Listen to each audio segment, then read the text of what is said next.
My name is Prakash Bansad. I'm the author of Canadian Visitor. I've channeled the experience gained from the community activism in special education, environmental protection, and support for newcomers into a work of fiction, my first novel, Canadian Visitor.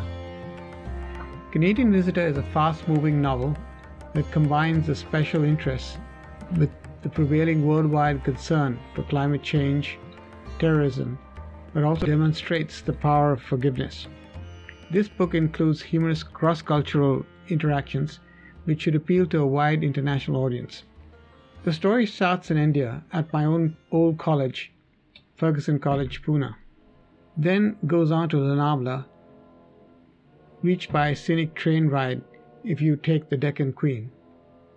Lonavala is famous for a crunchy, nutty treat called chicky, and a picnic and hiking destination called Duke's Nose.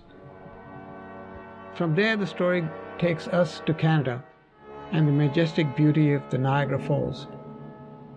It's here that a nuclear disarmament expert is inspired to invent a new approach to nuclear disarmament called nuclear escrow. This method incentivizes the escrowing of nuclear weapons by investing in green technologies. If implemented, it could save South Asia from a nuclear holocaust in the future. The bad guys are terrorists who are funded by arms dealers.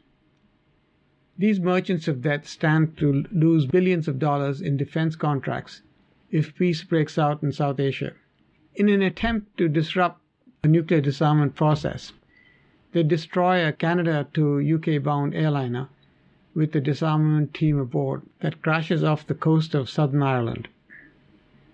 But most of the disarmament team misses the flight, and an intelligence officer, Commander Gill, pursues the terrorist Anil Godse, who now seeks refuge in the cathedral city of Lincoln in England, where he now focuses on disrupting a carbon abatement and nuclear disarmament conference scheduled to be held in the city.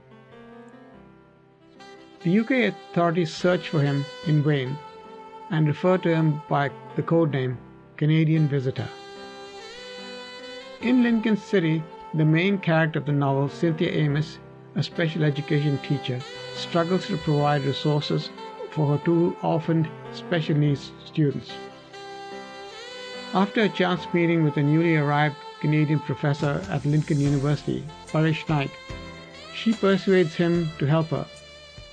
He is an expert in virtual reality simulations and creates avatars that can teach. However, Professor Naik turns out to be mysterious and reclusive. Cynthia is drawn to discover more about him. He avoids talking about his family, but is fond of the students, Lisa and Patelji.